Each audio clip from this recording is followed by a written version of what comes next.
Hola, buenas tardes. Bienvenidos a una emisión más del programa Diálogos a través de la Asociación de Cronistas. En esta ocasión tenemos una temática muy especial con motivo del 50 aniversario luctuoso del general Lázaro Cárdenas. Les comento brevemente, durante hace ya algunos meses, cronistas e historiadores hemos realizado un trabajo en conjunto precisamente sobre la vida y obra del general Lázaro Cárdenas. En este sentido, quiero comentarles que hemos armado dos mesas de análisis para hablar precisamente sobre este personaje icónico de nuestro país. El día de hoy me acompañan en esta primera mesa el doctor en historia Ramón Alonso Pérez Escutia, quien es profesor investigador de la Facultad de Historia de la Universidad Michoacana. Muchas gracias por esta oportunidad, doctor. Gracias, Víctor. Aunque me veo ahí congelado, no sé qué pasó. Ok, ahorita arreglamos ahí el problema, no se preocupe. A ver, sí, no, También no sé me acompaña el doctor Osiel Talavera Ibarra, catedrático de la Universidad Michoacana. Muchas gracias, Osiel. Buenas tardes, un saludo a todos y un gusto estar con ustedes.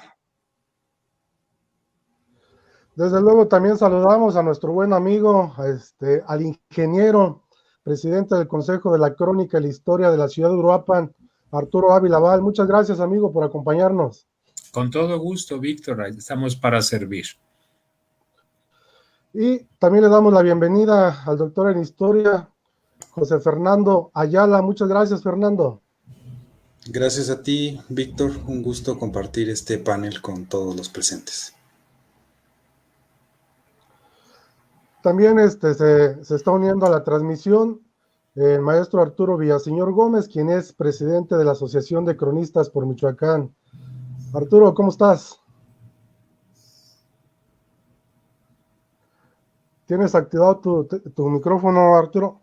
Sí, perdón. Sí, buenas tardes. Les saludo con gusto y alegría a todos los compañeros. Gracias. Muy bien. Pues brevemente, déjeme comentarle que desde el mes de abril, de mayo, iniciamos, a través de la Asociación de Cronistas, en coordinación con el Archivo Histórico del Ejecutivo, pues una serie de trabajos enfocados precisamente al tema de Lázaro Cárdenas y el 50 aniversario luctuoso. En este sentido, por ahí nos dimos a la tarea de invitar a algunos académicos de aquí de Michoacán, de diferentes instituciones educativas, para que convergieran con algunos cronistas precisamente en este tema sobre esta figura emblemática de nuestro país. En este sentido, por ahí el doctor Ramón Alonso Pérez Escutia, quien es uno de los grandes académicos que tenemos aquí en Michoacán, por ahí yo entre broma y broma le decía, maestro, usted es todo terreno, a todos los temas le entra y le sabe muy bien, entonces me da mucho gusto que nos esté acompañando. Y él por ahí escribió, nos hizo el favor de contribuir con un trabajo que se denomina Lázaro Cárdenas y la pacificación posrevolucionaria en Michoacán, 1917-1920. Y que por allí en corto platicábamos, doctor, de que no solamente es el 50 aniversario luctuoso del general Lázaro Cárdenas, sino también, usted mencionaba, el centenario del tema político de Lázaro Cárdenas como inicio pues de político aquí en el país.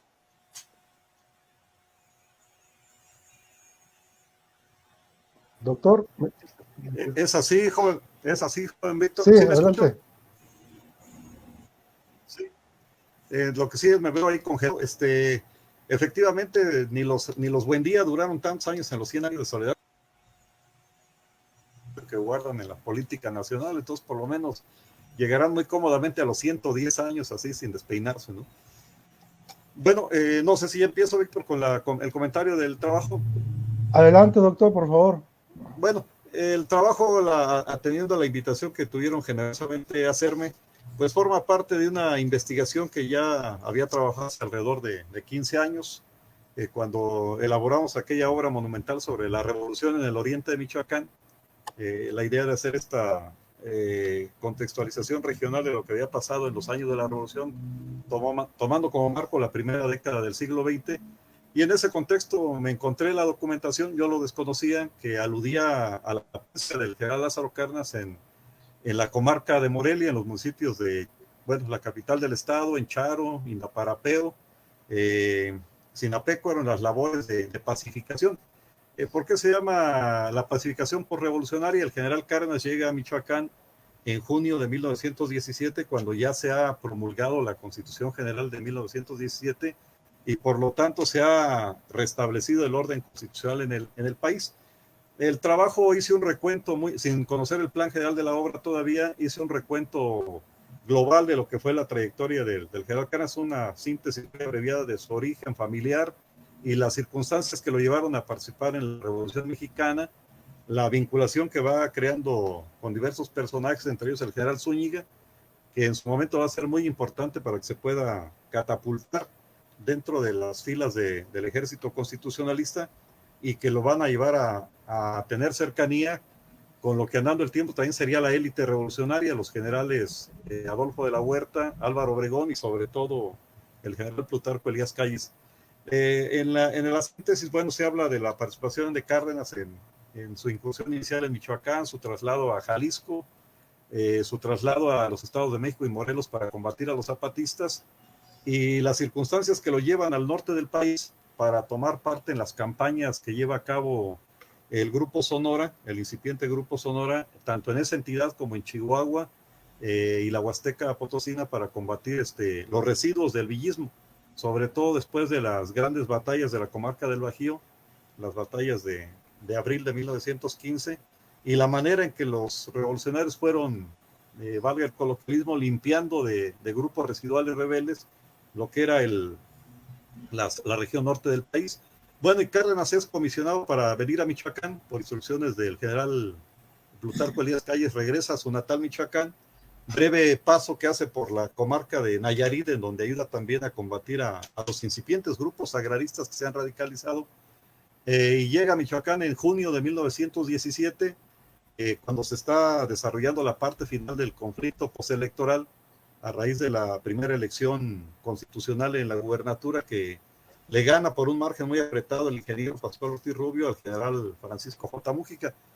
Y la parte medular del trabajo pues discurre alrededor de la manera en la que Cárdenas se involucra en las labores de pacificación. ¿Qué es lo que hay que practicar? Hay que erradicar a los grupos rebeldes, fascinerosos le llaman algunas instancias historiográficas, a los grupos que lideran, entre otros, José Altamirano Dávalos, Jesús Cíntora, Armando el Chulo Flores, y sobre todo el grupo de Inés Chávez García, que en estricto sentido pues no opera en esta región de manera específica, pero sí tiene una vinculación. Y destaco ahí la manera en la que Cárdenas aborda el problema. No solo se enfatiza en el aspecto castrense, el aspecto militar, sino que implementa toda una labor de persuasión social, tanto a llegar aliados sociales al movimiento gubernamental para erradicar la violencia en esta parte del Estado, sino que también la labor de cohesión y de colaboración que logra generar con estos actores. Y el general va a ir creando una especie de base social en la comarca, sobre todo en Charo, Sitio, Indaparapeo, que a la larga se va a traducir en la creación de municipalidades en esta región. Recién acabo de participar en un evento en Zacatecas sobre ordenamiento territorial y en esta ocasión expuse trabajo sobre los municipios que se crearon en Michoacán en la época de Mújica y del general Cárdenas, que fueron en total 13 municipios, prácticamente el 10% de los que tienen la actual geografía territorial administrativa de Michoacán, y que en buena medida respondieron a la relación afectiva que generó el general Cárdenas desde una década atrás cuando estuvo en la campaña de pacificación. No es obra de la casualidad que en su gubernatura se hayan creado las municipalidades de Charo. Charo había sido una municipalidad desde los inicios de la independencia, pero se anuló en 1830. Y un siglo después, el general Cárdenas la vuelve a restaurar, se vuelve a restaurar la municipalidad de Tarímbaro, que ya existía, y un siglo después, un siglo antes había sido anulada, y va a crear la municipalidad de Álvaro Obregón, sobre lo que era el casco de la hacienda de San Bartolomé, pues se va a erigir esta nueva municipalidad, que tiene mucho que ver con los efectos y la base social personal que dejó años atrás. La labor de Cárdenas pues tiene como propósito diluir, entre otras cosas, la mala imagen que habían proyectado las tropas federales en Michoacán. Hay que recordar que la campaña, cuando él llega, ya lleva alrededor de 1 año y medio. Y lo que se queja la población con la que genera comunicación son los excesos de las tropas carrancistas. Los excesos en los que incurren las tropas de general Enrique Estrada, de Eduardo Norzagaray, y que, bueno, han generado el encono de la gente y en lugar de propiciar un efecto a favor del gobierno, están ocasionando que buena parte de la sociedad de este territorio, este espacio, pues apoye de manera soterrada o abierta a los rebeldes, sobre todo en torno a la carismática figura de Altamirano, que tiene entre otros subalternos a Armando el Chulo Flores y a Félix Sileta Viveros, además de Félix Calderón. Entonces es una campaña que alterna tanto la persuasión, y que lo vamos a ver reflejado después cuando Cárdenas viene en el 29 a la gubernatura, y que persuade a Simón Cortés para deponer las armas. En aquella campaña que se extiende entre 1917 y parte del 18, pues se alterna el uso de las armas con esta labor, y se refieren a algunas de las acciones militares más relevantes en contra de Altamirano. Para redondear y no detallar sobre lo que fueron los detalles de las escaramuzas, de las campañas en las que, por cierto, en más de alguna ocasión Cárdenas estuvo a punto de ser asesinado, ultimado. Destacar, bueno, que también la fortuna estuvo de su parte. La campaña en contra de los altamiranistas se va a diluir en buena medida gracias a la presencia de la influenza española, de la gripa. La gripa que no solo se llevó a Inés Chávez García, como es muy conocido, sino que también se llevó a José Altamirano y Dávalos. Altamirano y Dávalos muere el 9 de noviembre de 1918 en el pueblo de Sitz. Hoy en la mañana encontré la partida no la de función eclesiástica, sino la de la partida civil. Por ahí levantamos un proyecto que le encomendaron por ahí algunas gentes y no quisieron tomar, entonces vamos a hacerle ese trabajo de Sitz, ya le van muy avanzado. Y es una campaña importante que lo va a prestigiar socialmente en Michoacán. ¿Y por qué lo va a prestigiar? Porque Michoacán, si revisamos el mapa de la oficialidad, pues no tenía muchos caudillos que presumir con respecto a otras entidades como Sonora o Chihuahua, que habían dado los grandes caudillos, o Morelos. En este contexto, pues Lázaro Cárdenas empieza a figurar como esta figura castrense, pero también empieza a irrumpir en la vida política de Michoacán. Está muy cerca del gobernador Ortiz Rubio y empieza a generar base social entre los habitantes de Morelos. Es un perfecto desconocido, pero empieza a generar carisma. Desde las señoras de la alta sociedad, que me lo ven como muy guapo y atractivo, carismático, hasta los actores políticos que se empiezan a vincular con él. Por eso no va a ser obra de la casualidad de que en 1920, cuando Pascual Ortiz Rubio se suma al movimiento de Agua Prieta, pues el prospecto natural a la gubernatura sea este joven militar del occidente de Michoacán, de Jiquilpan. Y el 5 de junio de 1920, hace ya 100 años y 4 meses, menos 2 días, que se le asigna la gubernatura interina de Michoacán. Y de ahí para el Real, pues empieza lo que todos conocemos, esta larga historia cardenista que ya lleva todo este lapso. Y lo que les comentaba se proyecta para que dure por lo menos un poquito más. Grosso modo sería el texto que hemos integrado, los antecedentes, la labor de pacificación, y que no acaba la labor con él, porque todavía los rebeldes se mantuvieron en activo pues 1 año y medio más. Pero él debe de salir en 1919 a una campaña en Veracruz, a combatir a los felicistas ahora, y regresa a Michoacán en el 20 para la gubernatura interina. Se instala el general Mújica y vuelve a salir para otras actividades, y solo va a regresar hasta 1928, ya con un capital político regularmente acumulado. Grosso modo sería el contenido de esta primera parte de este libro colectivo. Por tu atención, gracias. Pues muchas gracias, doctor. Creo que es una aportación por demás interesante, sobre todo porque nos da un panorama general de cómo se va construyendo no solamente la vida militar, sino también la vida política de un personaje que llegó a ser un ícono de este país. Y precisamente este libro colectivo tiene una secuencia, y esta secuencia sigue del trabajo que nos presentó, con el que contribuyó el doctor José Fernando Ayala López, que se denomina General, Gobernador y Presidente, hacia una historia de las elecciones de Lázaro Cárdenas, 1928-1934. En este trabajo que nos presentas, doctor Fernando, ¿qué es lo que destacas tú de esta contribución? Bueno, gracias, Víctor, por la presentación. Bueno, lo primero que o que más bien pretendí destacar en el texto es una dimensión historiográfica, politológica, sociológica, que desde mi punto de vista no se ha abordado de forma tan puntual en esa trayectoria vital súper amplia del general Lázaro Cárdenas y lo que también historiográficamente conocemos como el cardenismo. Y es el aspecto o la relevancia que podría signársele a una faceta política pública del general, como fueron sus dos facetas candidatiles, yo les llamo, ¿no? En el periodo en que compite, digamos, compite es una, digamos, una media falacia porque es candidato único, pero bueno, él hace campaña, ¿no?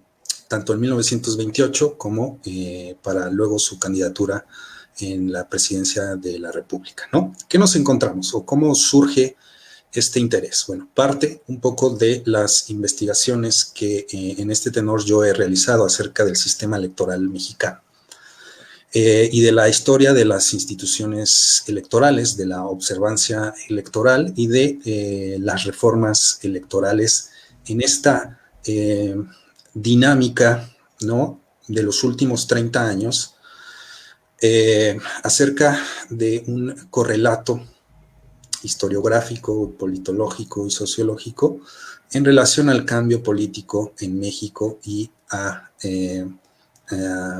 transición a la democracia, etcétera, etcétera. Nos percatamos en esos estudios más amplios que, durante gran parte del siglo XX mexicano, por las condiciones estructurales del sistema político que todos conocemos, pues una competencia y una competitividad electoral en el país prácticamente fue nula, ¿no?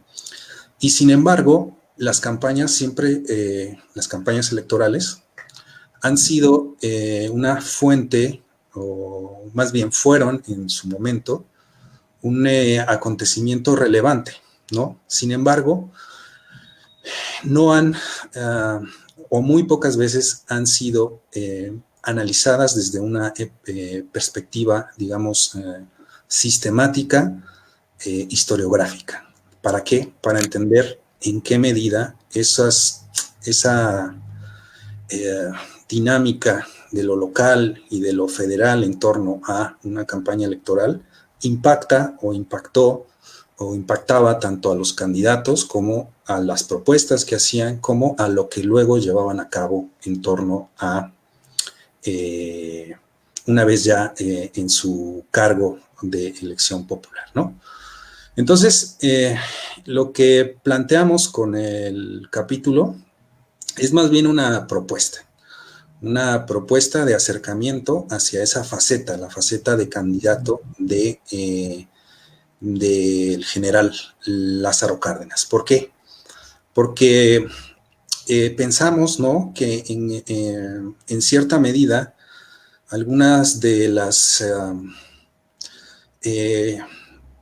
lógicas propias de contacto con la gente y del conocimiento de la realidad política, social y económica del país, se atemperó en el general, en su juicio y en su mente, ¿no?, en estos procesos, digamos, de toma de conciencia, toma de este contacto, ¿no?, con la gente en sus campañas presidenciales, ¿no? Bueno, más allá de eso, presentamos en el capítulo una serie de pistas, si queremos llamarlo de esa manera, para gente interesada, ya sea historiadores o estudiosos de otra índole, en cómo podemos entrarle al tema desde una perspectiva interdisciplinar. Interdisciplinar en la que, por un lado, se privilegien estudios historiográficos que versan sobre, bueno, la vida y obra de el general, complementado con ese ámbito biográfico que también es importante, y además, bueno, sustentado en otro tipo de, bueno, en otras fuentes más de el carácter primario. Y luego meterle, digamos, a esa discusión puramente historiográfica una discusión más del orden de la ciencia política. ¿En qué sentido? En el sentido de la estructuración y significación de los procesos electorales en una época y en un país, en un momento en el que, si bien el discurso era de enaltecimiento de la democracia y los valores democráticos, pues estos en la práctica estaban ausentes, ¿no? Entonces, hicimos una selección de autores en los cuales el investigador interesado puede iniciar, como sugerencia claramente, una investigación en este sentido, tomando en cuenta este sentido también de interdisciplinaridad, en el que, por ejemplo, estudios de las elecciones recientemente publicados, o en los últimos 10 años publicados, abrevan sobre todo de la sociología, de la ciencia política y, por supuesto, de la historia.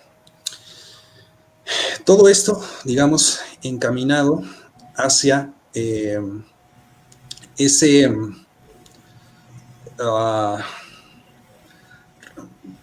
bueno, reiterando lo que dije al principio, hacia ese, digamos, apuntalamiento de una faceta que nosotros pretendemos o suponemos que es poco estudiada y poco conocida del general, ¿no? Más o menos redondeando el contenido del capítulo de ese libro, eso es lo que el lector se va a encontrar. Pues muchas gracias, Fernando. Sin lugar a dudas, creo que es una contribución importante que nos permite tener, pues, un antecedente de lo que, de los inicios políticos del general y la forma en que llega, ¿no? Tanto a la gubernatura de Michoacán en 1928 y posteriormente a la presidencia de la República en 1936. Pero bajo esta temática hay también, pues, una contribución importante que se da desde lo local, desde la parte de los municipios, y en este sentido el ingeniero Arturo Ávila Val pues hace una contribución muy interesante. Y la Esfinge habitó en el Cupatixio, la presencia de Lázaro Cárdenas del Río en Uruapan, un tema por demás interesante que tuve la oportunidad ya de leer, y que por ahí Arturo pues lo fue respaldando esta investigación con varias fotografías que son, pues obviamente tiene esa gran, ¿cómo te dijera? Ese gran archivo fotográfico que tiene tu mamá, Arturo, y que del cual te serviste para enriquecer este trabajo que nos presentaste. Sí, Víctor. Precisamente yo no tengo una formación académica vinculada con la historia. Mi formación es completamente distinta. Primero estoy relacionado con las ciencias exactas y luego estoy relacionado con las artes.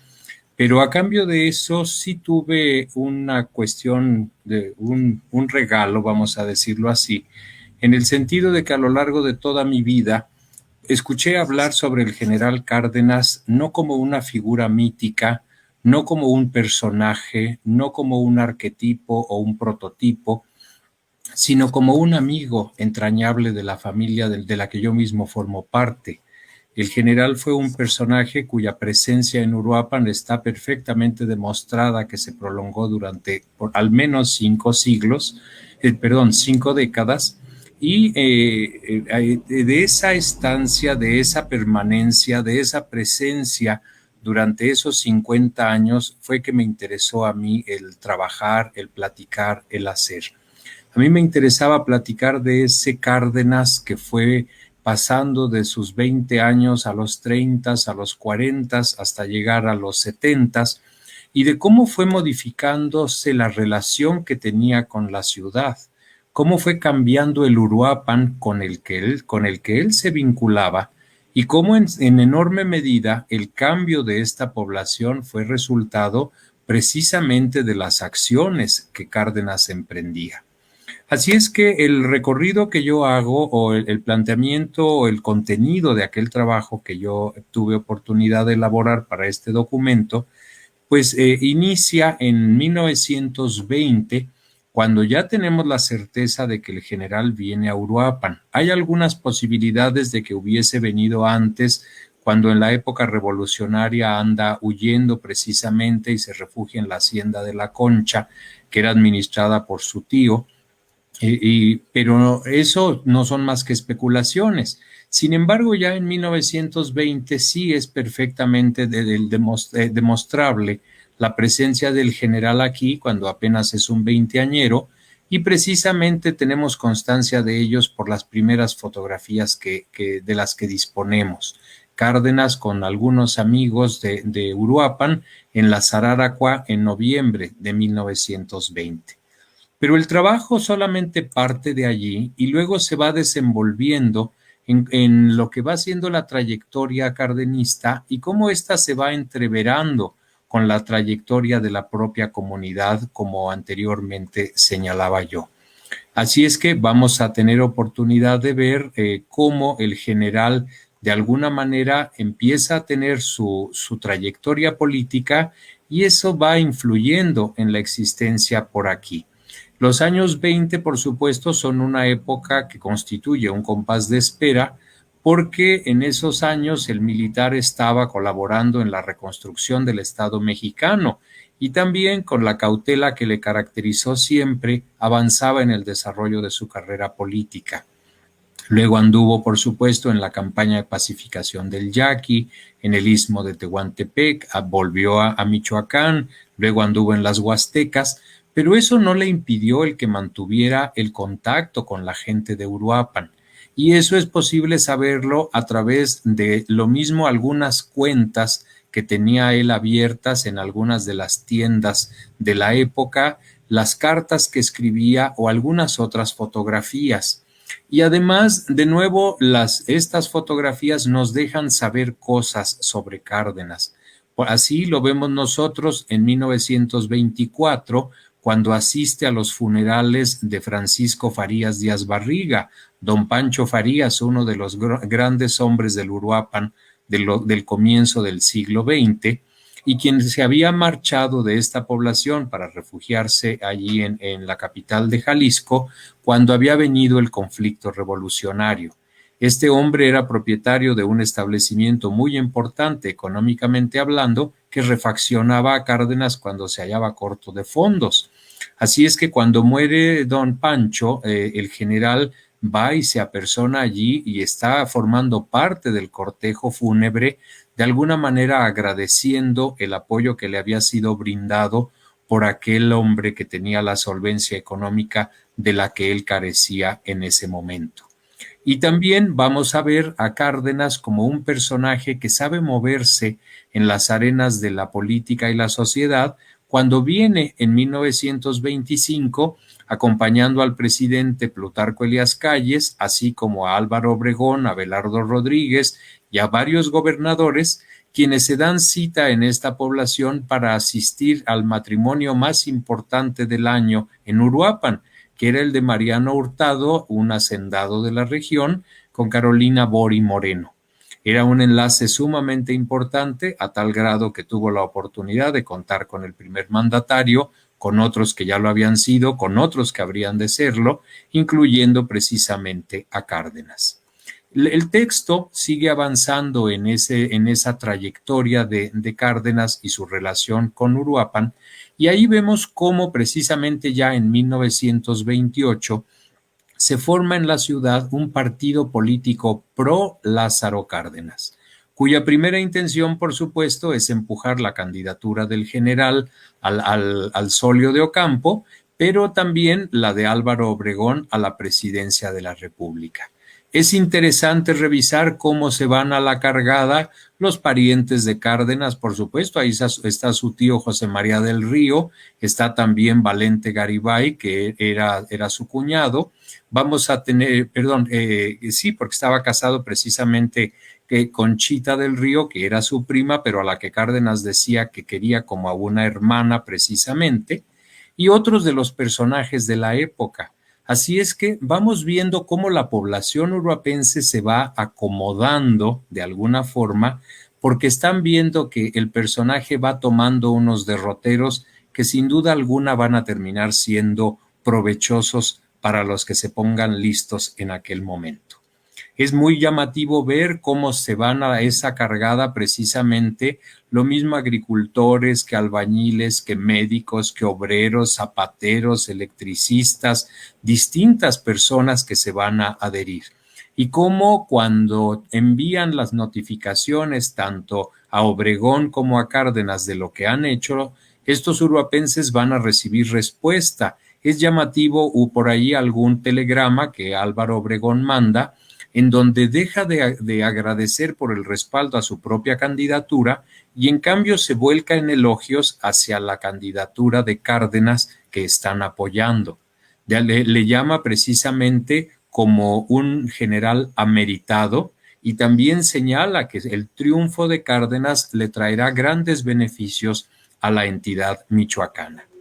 Entonces, ahí estamos viendo cómo la población se va moviendo y ya no es aquel personaje que venía en los años 20 a saludar a amigos que tenía aquí, sino ya un personaje que va pareciendo contar con una muy buena estrella y los uruapenses deciden que a ellos también les tiene que iluminar en alguna medida aquel cuerpo celeste que alumbra al general. Así es que vamos a ir avanzando con esos asuntos. Vamos a ir viendo luego en esa época de gobernador cómo Cárdenas va apoyando el desarrollo de Uruapan y va insistiendo en que la imagen urbana tiene que tener cierto cuidado, en que es fundamental trabajar en cuestiones de la salud, busca un mecanismo para que Uruapan tenga un aparato de rayos X y también se vuelca en la imperiosa necesidad de que las nuevas colonias que se vayan haciendo sean vendidas por los propietarios ya con los servicios públicos incluidos.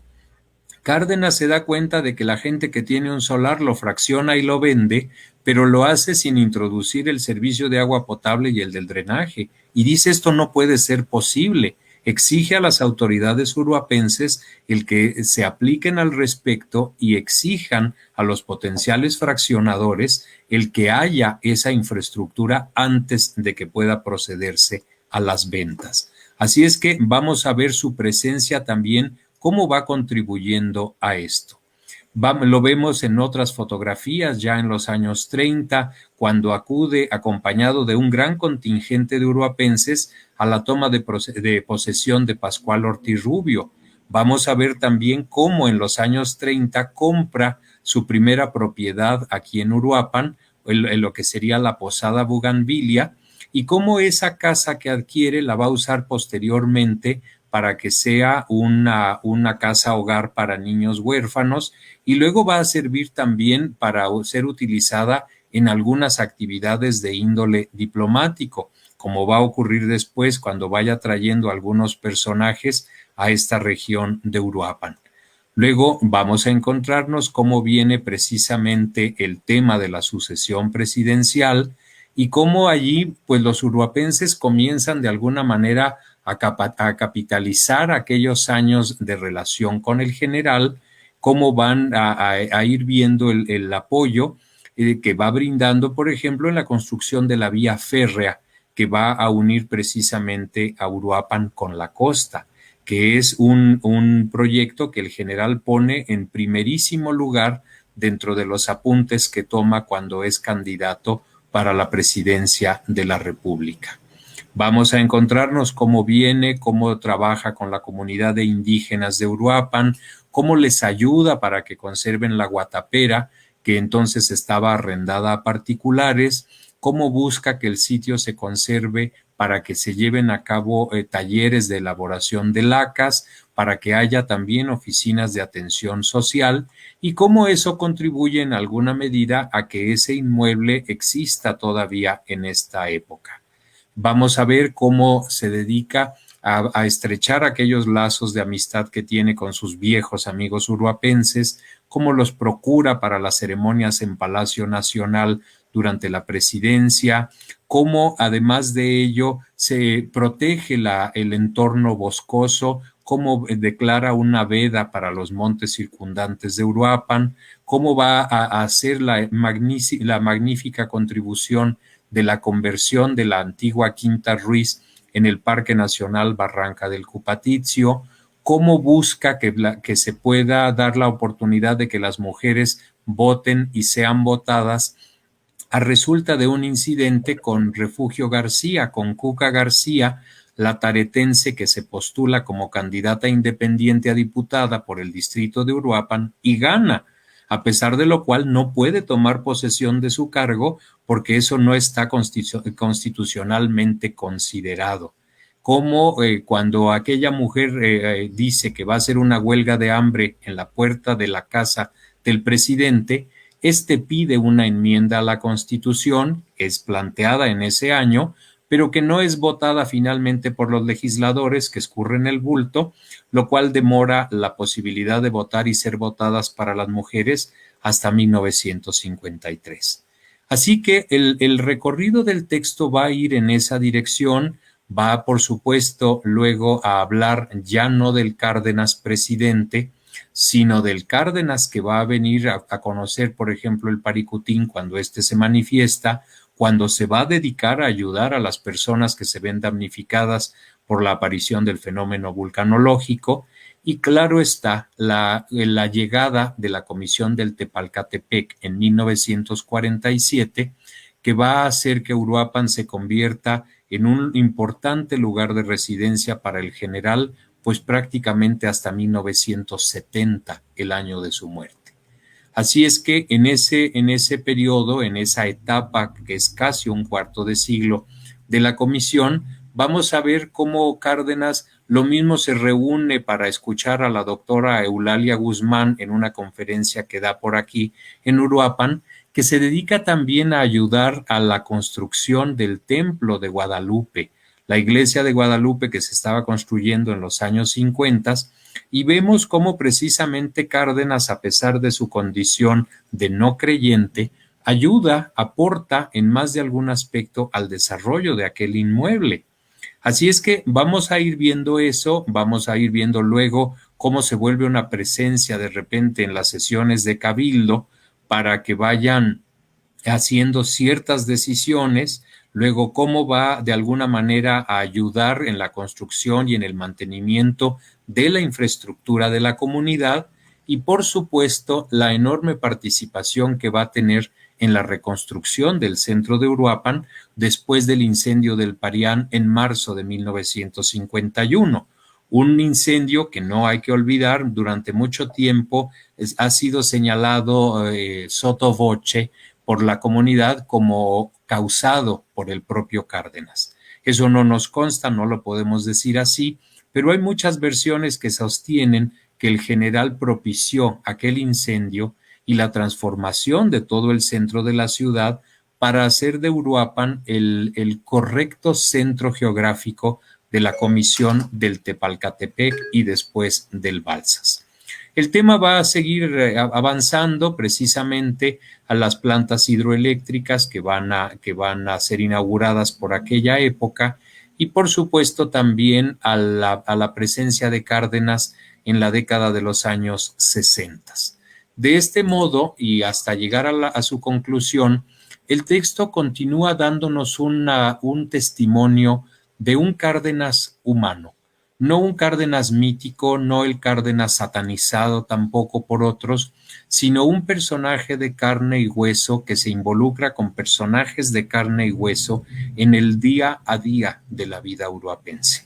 De esa forma, la contribución que este texto pretende hacer en el medio de tantos y tan importantes trabajos realizados por especialistas en la materia de la historia, busca ofrecer una faceta de un Lázaro Cárdenas que escapa de los documentos que lo describen como una pieza de la trama nacional fundamental del siglo XX y le convierten en un individuo que podía presentarse en una fiesta, que podía departir con los invitados, que podía gozar con las interpretaciones musicales de los Tariacuri precisamente en el Parque Nacional, que se apersonaba en casa de sus amigos para ver con quiénes se iban a casar sus hijas, para de alguna manera poder opinar si era un buen matrimonio o no era un buen candidato. Ese Cárdenas tan humano que los viejos uruapenses todavía recuerdan y que recuerdan con singular aprecio. Pues muchas gracias, Arturo, muy interesante tu trabajo. Por aquí te tienen una pregunta, Arturo. José Manuel Martínez Aguilar te pregunta si aún existe la casa que donó el general Cárdenas para el hospicio. No existe, Víctor. Esa casa al final fue vendida y luego de muchos años terminó siendo derribada. La casa se encontraba en lo que era la calle de Santiago, que hoy es la calle de Emilio Carranza, y estaba en el número 1. Esa casa fue derribada tiempo después y empezó a ser construido en ese solar un hotel que nunca llegó a concluirse. Si tú te paras en el centro viendo hacia el Jardín de los Mártires, teniendo a tus espaldas el templo parroquial de San Francisco, la casa Bugambilia o la posada Bugambilia se encontraba propiamente en el comienzo de la calle de Emilio Carranza, allí en ese hotel que se quedó inconcluso y que actualmente es un estacionamiento. Ese fue el destino que tuvo al final esa propiedad. Dejó de ser aquel solar que había sido, perdón, aquel hospicio que había sido, y se convirtió en una propiedad que luego fue derribada. No existe ya. Muchas gracias, Arturo. Pues sin lugar a dudas, la presencia de Lázaro Cárdenas en Uruapan fue más que clara, con proyectos tanto políticos, económicos, de infraestructura, de aprovechamiento forestal y desde luego de un tema también muy importante del cual nos aborda el doctor Osiel Talavera, el legado educativo que Lázaro Cárdenas dejó en Uruapan. ¿Cuál fue Osiel? Fue un legado muy importante y es precisamente sobre lo que trata mi artículo, y quiero agradecer la oportunidad de presentar precisamente el texto con el cual contribuí. De los elementos que nosotros vamos a tener con Lázaro Cárdenas es que, siendo un expresidente, en lugar de disfrutar de las mieles del retiro o de dedicarse a medrar con base pues al capital político acumulado, él se dedicó propiamente a continuar con diferentes labores, con diferentes proyectos.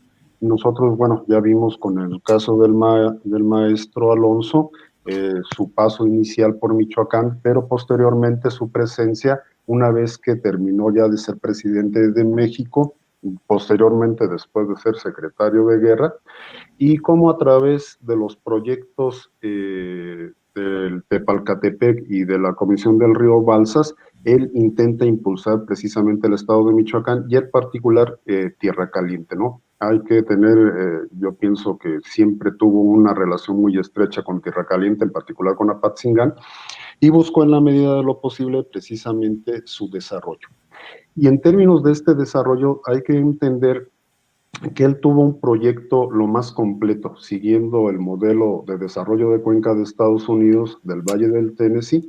Lo intentó aplicar precisamente en esta región para fomentar, para potencializar la producción agrícola, por supuesto, y esto incluyó no solamente la construcción de infraestructura, sino también una cuestión más amplia, como tenía que ver la cuestión de salud, como ya lo estuvo señalando Arturo Ávila, y también, por supuesto, la cuestión educativa. Él construyó, creó varias escuelas de diversos niveles, y en particular para el caso de Uruapan, lo que nosotros vamos a tener, pues es la Escuela Preparatoria Lázaro Cárdenas, Escuela Preparatoria Eduardo Ruiz, perdón, hay una Escuela Preparatoria Lázaro Cárdenas que precisamente se le puso su nombre, que es la más antigua, la más añeja, que todavía sigue vigente aquí en esta ciudad, pero quizás lo que tuvo mayor impacto fue la Facultad de Agrobiología Presidente Juárez y la Escuela de Guardas Forestales, porque esto no solamente impactó a nivel local, a nivel de Uruapan, también tuvo un impacto a nivel regional, incluso nacional,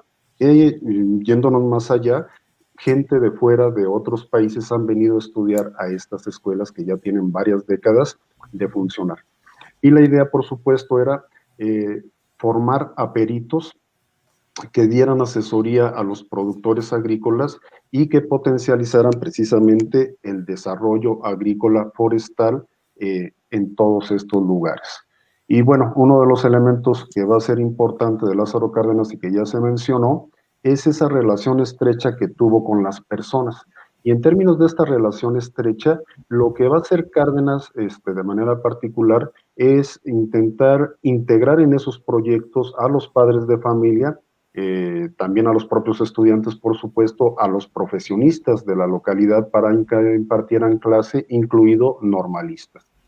Entonces, sobre esta base es que nosotros vamos a tener el impacto que resultó pues completamente favorecedor para esta ciudad. La educación se reducía únicamente al nivel primaria y secundaria.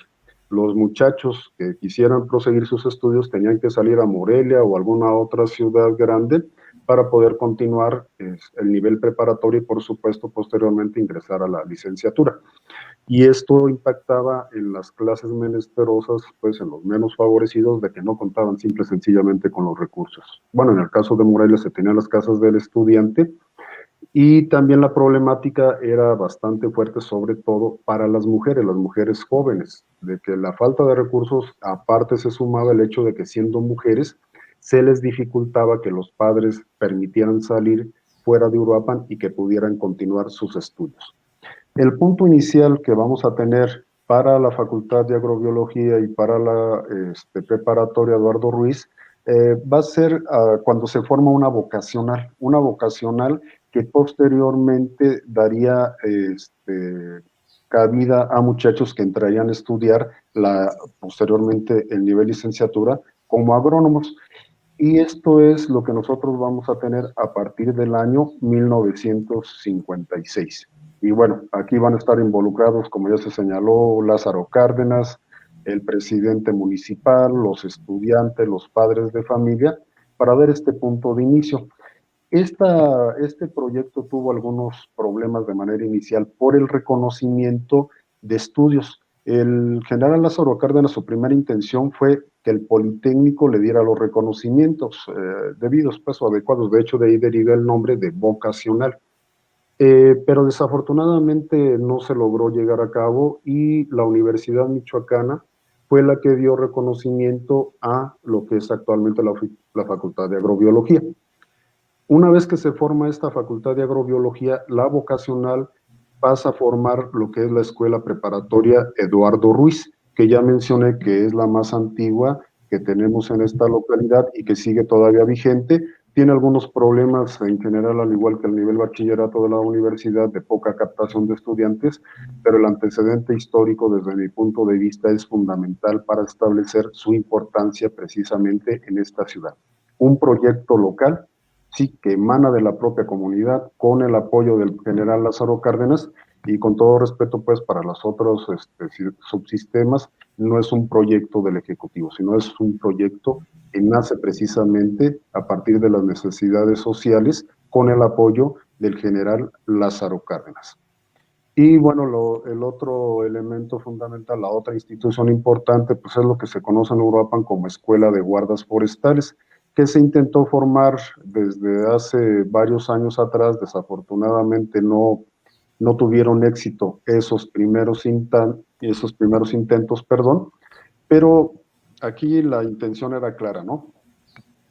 Preservar y explotar el potencial forestal de Michoacán a partir de formar estos técnicos forestales que dieran todo el apoyo conducente. Y de esta manera lo que nosotros vamos a tener es que a partir de 1952 comenzó a trabajar esta escuela. En un inicio los requisitos no eran muy claros, más que nada se establecía que tuvieran el nivel primario y que fueran de origen campesino. Posteriormente pues ya empezó la carrera de manera más institucional, ya se pidió que terminaran la secundaria, y también el carácter de internado, que eso es algo importante, ¿no? Es un internado con carácter militarizado precisamente para formar con determinados rasgos a los muchachos que ahí se vienen formando. Y bueno, por mi parte, esa es la contribución que yo hice. Lo que quiero reiterar es de qué manera dejó instituciones que siguen vigentes, siguen funcionando, que han sido importantes no solamente para Uruapan, sino para el Estado y para todo el país, y yéndonos un poquito más allá, también para otros países que han dado formación a generaciones de agrónomos, de técnicos forestales, y también para el caso pues de la preparatoria, preparatorianos que pudieron desarrollar una etapa más en su desarrollo educativo. Gracias. Muchas gracias, doctor Ociel. Pues sí, muy importante las contribuciones del general Cárdenas, y ahorita que mencionabas lo de la Escuela de Guardas Forestales que surge en 1952, pues también en esos años surge también la Comisión Forestal del Estado, que aún sigue vigente, ahí mismo donde se encuentra en el Bosque Cuauhtémoc, aquí en la ciudad de Morelia. Son instituciones que siguen prevaleciendo. Y en esta misma sintonía, y hablando de educación y ejidos, Arturo Villaseñor Gómez, pues nos hizo una contribución sobre la educación y ejidos en el municipio de Acuixio, desde el imaginario colectivo de Lázaro Cárdenas del Río. ¿En qué consiste tu trabajo, Arturo? Sí, bien. En realidad, el trabajo va enfocado hacia lo que es la propiedad, la tenencia de la tierra, la educación y primordialmente la vida cotidiana en Acuixio. Empezamos hablando un poco sobre lo que es la propiedad a partir de la reforma, ¿no? de la ley Lerdo. Nos acercamos al porfiriato de manera muy general y tocamos de manera sintética lo que es la Revolución Mexicana, porque ahí viene previo a la Revolución, en estos momentos, lo que es la Ley Agraria de 1915. Estamos hablando para la formación del ejido, quiénes eran sujetos a ser propietarios de tierra en el momento de la constitución de la Ley Agraria, cómo afectó a los terratenientes y, por supuesto, el conflicto legal en que se vieron sumergidos tanto los jornaleros, campesinos e indígenas que querían o aspiraban a un espacio de tierra, como los hacendados que se negaban a esa repartición, ¿no? En este contexto surgen líderes locales, don José Guadalupe León y don Isidoro Guacús, desde el espacio territorial de Acuixio, que conformaba Huiramba, Lagunillas, lo que es Cruz de Caminos, Villamadero, Tiripetío y la zona de Acuixio. Estamos hablando de una extensión territorial importante, boscosa, llena también de tierra polvilla, de tierra con frutos y con muchos recursos naturales, sobre todo hidrológicos, y con una zona pantanosa importante. En este sentido, hablamos también cómo la educación tiene un punto de convergencia desde el imaginario del general Lázaro Cárdenas, cómo se va a configurar la CNC, la Convención de 1938, y bueno, a partir de un escenario donde la educación se concibe y se percibe como educación de corte socialista. Es decir, el motor del desarrollo del cardenismo se va a basar precisamente en esa búsqueda de una educación socializante, socialista, que integra a las comunidades. En este caso, Acuixio es abordado desde su vida económica, social, política y cotidiana. Hablamos un poco de la tierra, la educación, el mestizaje, con una aportación desde el trabajo de la ley Lerdo, cómo el porfiriato va a dar concesiones, ventas de tierras, montes, bosques y y tierras a los franceses, gente de origen francés y de ascendencia española. El indígena y el campesino pasan a ser partes de ese espacio como peones como jornaleros, es decir, como fuerza de trabajo. Les acercamos a cómo vestían, gente sencilla, humilde, su imagen urbana del municipio, el crecimiento, el desarrollo, en el porfiriato, cómo hay un aparente auge y un desarrollo urbano muy importante. Sin embargo, la revolución trastoca todo. Hablamos cómo cambian las fiestas, las tradiciones, la memoria colectiva, acercándonos a la gente que se encontraba desnutrida en un alto porcentaje y era analfabeta.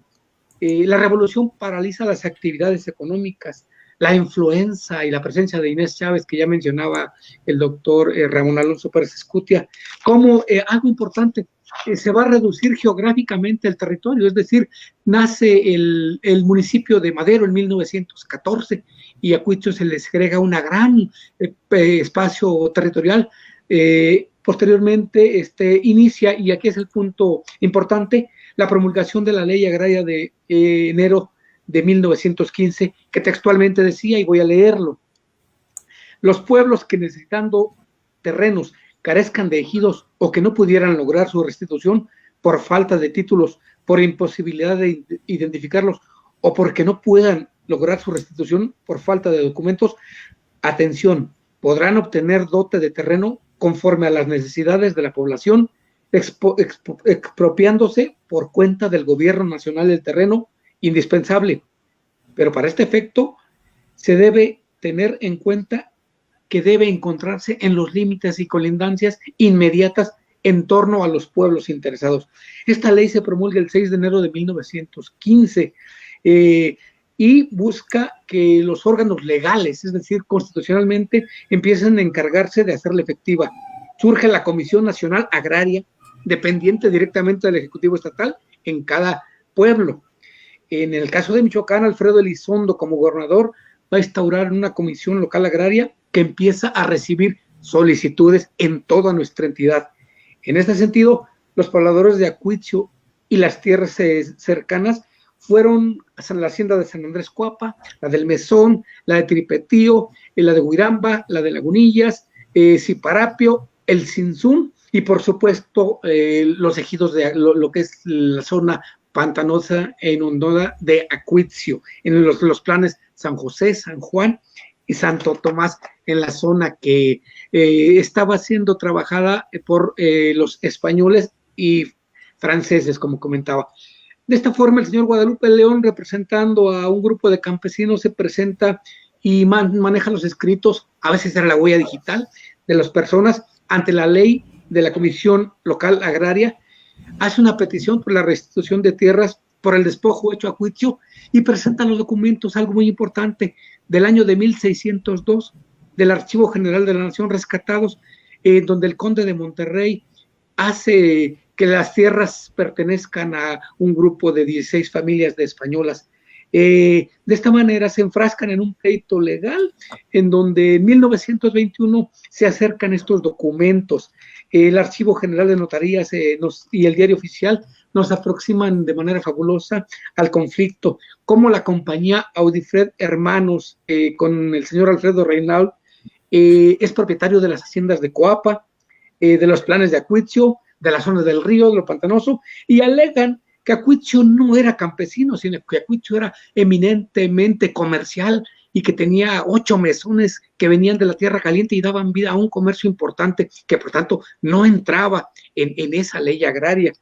Que dicen que Acuitzio tiene una gran actividad forestal, de tal manera que la señora también Matilde Patiño Fraga, el señor León Bavier, el señor José María Machorro y varios españoles y franceses alegan ser dueños ellos legítimos de esta propiedad. Total, que el pleito llega a la Comisión Nacional Agraria y ahí se determina que Acuitzio sí entra en las leyes, porque con la revolución Acuitzio ha disminuido en población geográficamente, en empleo, en comercio, y que está aumentando la migración hacia las ciudades y hacia lugares distintos, porque Acuitzio en este momento no se encuentra bien, es decir, ha entrado en una crisis económica impresionante. Los hacendados hoy una vez más replican diciendo que Cuitzeo no puede comprobar su propiedad, el despojo no se hizo antes de la ley del 25 de junio de 1856 y que los terrenos no han sido pedidos de manera adecuada.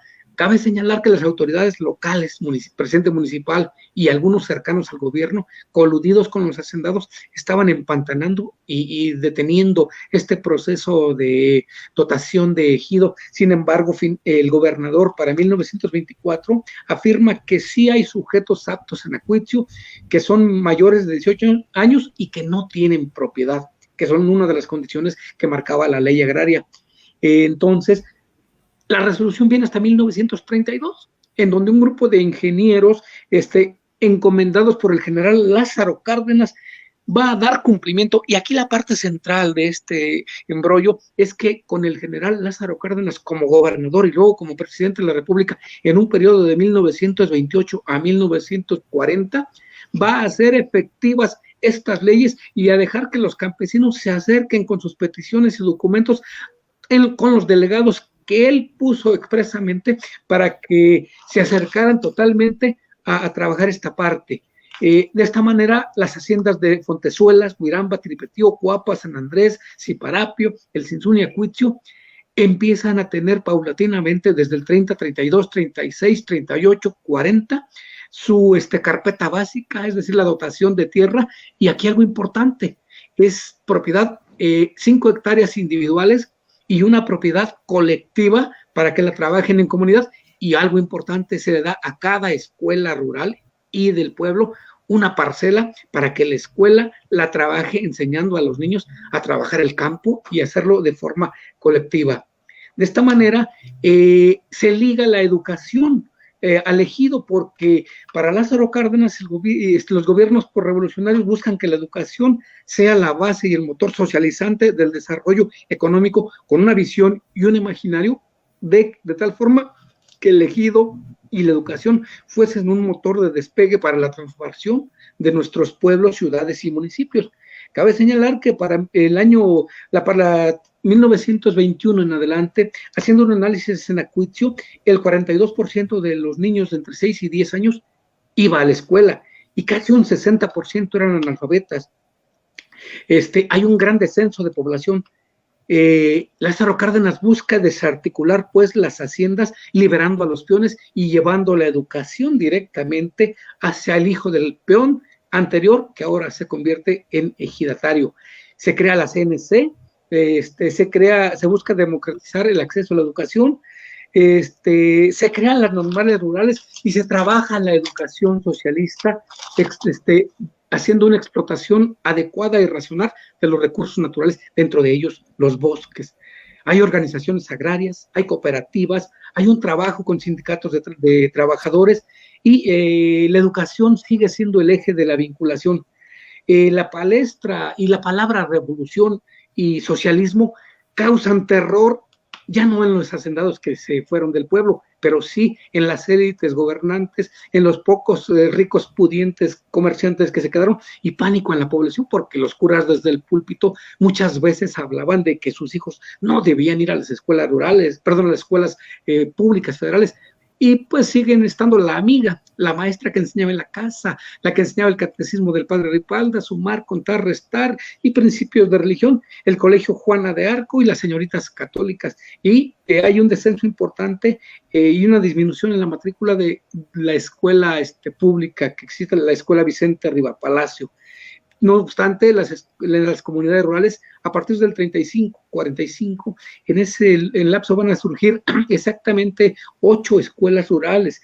En ellas la presencia del maestro es muy importante. El maestro rural se convierte en el guía, en el guía del campesino, en el asesor social, en lo económico. Los hace que trabajen en el huerto familiar, construyen la granja familiar, empiezan a trabajar campañas antialcohólicas, de higiene. No obstante, no hubo grandes avances, había avances y retrocesos, la gente estaba acostumbrada a cierta forma de vida. Sin embargo, para el maestro va a trabajar de acuerdo a valores, costumbres. El maestro enseña, pero a la vez también aprende. Él está inmerso en la comunidad, pues allí vivía, y se convierte en buscar un propagador de lo que es el socialismo en cuanto a la educación colectiva. Un ensayo que no progresa a fondo. En este sentido, cabe destacar que una vez ya otorgados los ejidos en su mayoría, Lázaro Cárdenas va a hacer una convención nacional en el año de 1938, en donde reúne a todos los campesinos el 28 de agosto de 1938 en la Ciudad de México, y allí configura la Liga Nacional, donde todas las comunidades agrarias van a converger para el nacimiento de la CNC. De todos los rincones del país van a llegar campesinos a participar en esta fundación. Posteriormente van a trabajar de manera colectiva e individual. El proyecto, desde mi punto de vista y desde este análisis, me parece que sufre un viraje impresionante a partir de 1940 con la llegada de Ávila Camacho al poder, y el proyecto como que no cuajó de una manera completa, y me parece que el ejidatario no logró desarrollar la tecnificación del campo ni crear la conciencia necesaria para tener un campo como motor del desarrollo. Sin embargo, en el ideario de Cárdenas, la educación y la integración de los sindicatos ahí queda, igual que la consolidación de la CNC, que bueno, fue una ala priista que en este momento también pasa por grandes problemas. Finalmente, a manera de conclusión, rescato la incorporación de 700,000 campesinos, la integración de un grupo de docentes, la unificación del campo y el mensaje del presidente que aconseja a los campesinos dejar las divisiones y buscar la unión. Al término de su gobierno, del gobierno de Lázaro Cárdenas, va a ser nombrado ministro de la Defensa y va a seguir trabajando. No obstante, el proyecto ahí queda. Para finalizar, me gustaría hablar de que Acuitzio cambia en algunos aspectos. Ya para los años 70, el general Lázaro Cárdenas busca que haya la pavimentación de la carretera que comunica toda la región de Acuitzio, Villamadero, Tacámbaro y la Tierra Caliente. Se busca, con el ingeniero Elías Pérez Ábalos, se busca también que llegue la educación, la secundaria, y no logra concretarse un proyecto plenamente de desarrollo cardenista, porque me parece que no hubo el momento adecuado. No hubo una continuidad en este proyecto, y que finalmente, bueno, la aportación del general ahí está, en la búsqueda de que México tenga una forma de unión colectiva en lo que sea posible, y que busque socializar, porque aquí cabe mencionar la tecnología, la educación y la unión como ejes de vinculación. Básicamente es parte de lo que yo trabajé en este ensayo, y pues creo que da pie a una investigación más profunda y de mayores alcances. Hasta ahí mi comentario. Arturo. Gracias, muy, muy interesante tu trabajo. Pues es en sí lo que usted podrá encontrar en el libro que saldrá en próximas semanas, que precisamente lo hemos denominado, igual que las mesas que hemos conformado, la presencia de Lázaro Cárdenas en Michoacán, una mirada a través de cronistas e historiadores. En este sentido, quisiera hacerle una pregunta al doctor Ramón Alonso Pérez Escutia. No sé si nos está escuchando, doctor. Adelante, Víctor. Sí, aquí estoy. Ok, a 70 años de la muerte de Lázaro Cárdenas, doctor, y usted que ha revisado diversos textos y que está inmerso en este tema académico, ¿cuál es la visión o cuáles han sido los aportes que se siguen haciendo sobre esta figura? ¿Ha cambiado esa visión que se tiene de paternalismo o sigue siendo la misma aportación que se tiene sobre Lázaro Cárdenas? Bueno, ahora son varias las aportaciones que se han generado en los últimos años. Hay que recordar incluso aportaciones que vienen de su círculo más cercano, como lo menciona ahí don Arturo Ávila, que van siendo aportaciones. Ahí está el libro de Cárdenas por Cárdenas, ¿no? Que es un testimonio pues directo. Y en materia historiográfica, pues está el libro de Rafael Pérez Monfort, que estaba publicado en 2 tomos, que me parece una muy buena aportación historiográfica, un rastreo ya muy exhaustivo de fuentes, que incluye ahí, entre otras cosas, pues el expediente militar del general Cárdenas, que está en el archivo de la Sedena, Y creo que poco a poco vamos desmenuzando esta figura mítica, empiezan a hacerse ya percepciones más críticas, ¿no? Que van más allá de la figura enaltecida del estadista. Entonces creo que ha habido avances sustanciales y creo que en el futuro deberá de venir una historiografía mucho más crítica, también para cuestionar ahí los excesos del poder, porque también el general incurrió en muchos excesos y hay que ponerle de manifiesto las prácticas de nepotismo, aunque en los últimos años se le atribuyen más a doña Amalia que al general, ¿no? Doña Amalia, que yo en lo personal le llamo la hacedora de gobernadores, ¿no? Cuando el general dejó de tener un protagonismo directo y repudiaba la relación con la clase política, pues doña Amalia es la que se convierte en la intercesora ante los presidentes de la República en turno, pues para quienes querían ser gobernadores, y aquí tenemos en la historia contemporánea varios casos. Algunos ya no viven, pero son producto de este círculo muy cercano que nos aproximó un poquito don Arturo Ávila, ¿no? Este círculo de condescendencia, de relación, ¿no? Para hacer este tipo de relaciones, ¿no? Y por ahí hay muchas anécdotas, ¿no? Que no nos llevaríamos toda la tarde en comentarlas, cómo muchos llegaron al poder a través de este círculo. Muy bien, doctor, pues muchas gracias. No sé, compañeros, si tuvieran algún comentario general precisamente sobre pues, los 70 años de la muerte del general Cárdenas, algo que quieran contribuir, que quieran abordar sobre esta temática adicional a lo que ya han participado. Son 50 años, Víctor. Digo 50 años, perdón. Sí. Pues nada más resaltar la figura de Cárdenas, que nos ha dejado todavía instituciones, bueno, en el caso de Europa, como ya señaló Arturo, una distribución, una serie de elementos que siguen permaneciendo, ¿no? Bueno, petróleos mexicanos, es decir, una serie de elementos que siguen perviviendo precisamente de Cárdenas. Y eso es lo que nosotros tenemos pues que rescatar. Sí tenemos que ser más objetivos en términos de darle su dimensión verdadera como ser humano que finalmente tenía sus falencias, pero rescatar todo esto que sigue estando vigente en nuestro presente, ¿no? Y que lo más seguro es que a futuro siga sobreviviendo este legado. Muy bien, Ociel, pues muchas gracias. Arturo, ¿algún comentario final? Ávila. Perdón, creí que te referías a Arturo Villaseñor. No, pues creo que es un trabajo interesante el que ha podido hacerse. Al final de las cuentas, Cárdenas es un personaje del que nunca terminará la controversia. Como todo personaje que tiene que tomar decisiones difíciles, que tiene que tomar decisiones complejas, que tiene que tomar decisiones que impactan de manera definitiva en la vida del pueblo michoacano o mexicano, pues es un personaje que puede ser visto desde las dos perspectivas, desde puntos de vista mutuamente excluyentes y de suma cero. Pero creo que eso es algo que tiene que perderse, que de alguna manera al final tiene que haber un saldo. No es posible que haya esas opiniones perpetuamente polarizadas entre los panegiristas y quienes le satanizan. Y eso solo puede ocurrir en la medida en la que se va generando conocimiento sobre el general. Recuerdo hace algunos años estaba yo en una reunión con un grupo de personas cuando era yo servidor público.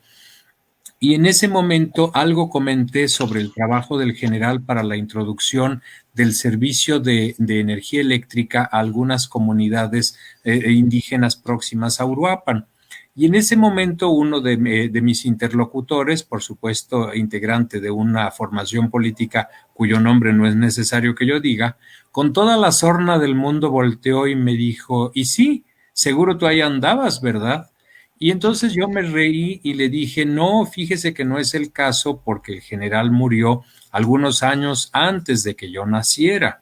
Así es que yo no le conocí en persona, pero le conozco a través de los testimonios de toda la vida en mi casa. No como usted, que lo conoce a través de la leyenda negra que le enseñaron en el seminario en Zamora. Por supuesto que no, el hombre me aborreció para los días de la vida, pero ese comentario que recién les hago, esa evocación que ahora hago, creo que es una cuestión sobre la que este trabajo va a ayudar. Permitir ver a Cárdenas ya no desde una perspectiva del elogio desbordado, sino hacer esa reflexión que pueda ir a parar a nuevos públicos, a nuevos destinatarios, a nuevas generaciones y que vaya contribuyendo a un perfil más preciso del general. Al final de las cuentas fue un hombre que tuvo que tomar decisiones muy, muy, muy poderosas, muy trascendentes, que no titubeó en tomarlas, que fue un hombre que cometió errores y al final el trabajo es eso, verificar a aquel hombre en sus distintas dimensiones para poder crear un juicio mejor sustentado y por lo tanto más valedero.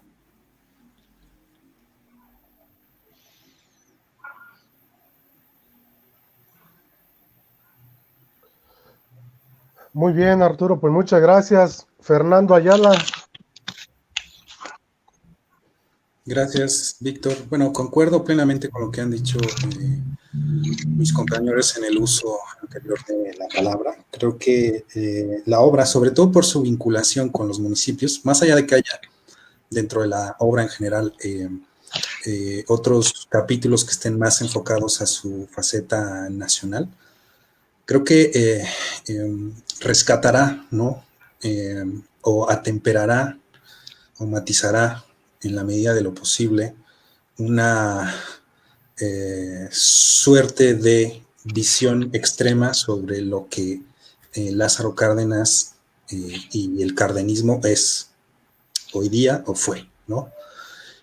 Una visión como comenta Arturo Ávila Val, que está, digamos, en los dos extremos, ¿no? Y que, bueno, aquí lo que se presenta, por lo menos desde mi trabajo, es presentar también un tema, ¿no? Pues no quiero decir que novedoso, ¿no? Porque no quiero ponerle ese mote, pero sí quizás no suficientemente estudiado y que, bueno, contribuya al diálogo y a la generación de conocimiento en relación a una figura tan nacional e internacionalmente reconocida, mexicana, pues, internacionalmente reconocida como lo es el general Cárdenas.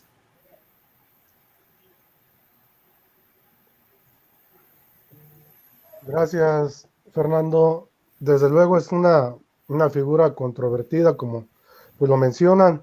Una aportación, una consideración final, Arturo Villaseñor. Sí, bien, creo que la figura del general Cárdenas sigue vigente. Me di cuenta de ello ahora que anduve en campo, platicando con los comisariados ejidales de algunos lugares, por lo menos vi 5, y me mostraron desde los títulos de dotación hasta anécdotas de sus abuelos, y crean mitos. Algunas cosas son fantasías, otras son anécdotas reales, pero finalmente la figura del general está presente. Hay quienes se apropian de la figura desde la política, y eso me parece que es una situación que no podemos dejar de lado, pero tampoco podemos aprobar, porque toman al general como bandera para justificar tal o cual situación, y creo que habrá que reflexionar, desfanatizar y dimensionar en su justa medida desde la academia, desde la investigación y desde cualquier espacio, ¿no?, de divulgación. Por otro lado, finalmente, solo me resta agradecer, y bueno, agradecer directamente a los involucrados, a quienes hicieron posible este trabajo desde la Asociación de Cronistas. Desde luego tu presencia, Víctor, tu trabajo, tu coordinación ha sido muy importante, doctor. Los compañeros que se involucraron y que estuvieron inmersos en el trabajo, y bueno, directamente también a la Secretaría de Cultura, que tuvo a bien trabajar en cuanto a la edición, el cuidado, la publicación y principalmente los gastos para la presentación de este trabajo, que seguramente lleva aportaciones muy importantes al río abundante ya de documentos en torno a la figura del general Lázaro Cárdenas. Muchas gracias, Arturo. Pues no me resta más que agradecerles por esta oportunidad. Muchas gracias por acompañarnos en esta mesa que se hizo con la disposición de cronistas e historiadores que trabajaron la propuesta de este libro colectivo que vuelvo a comentar, se titula La presencia del general Lázaro Cárdenas en Michoacán, una mirada a través de cronistas e historiadores.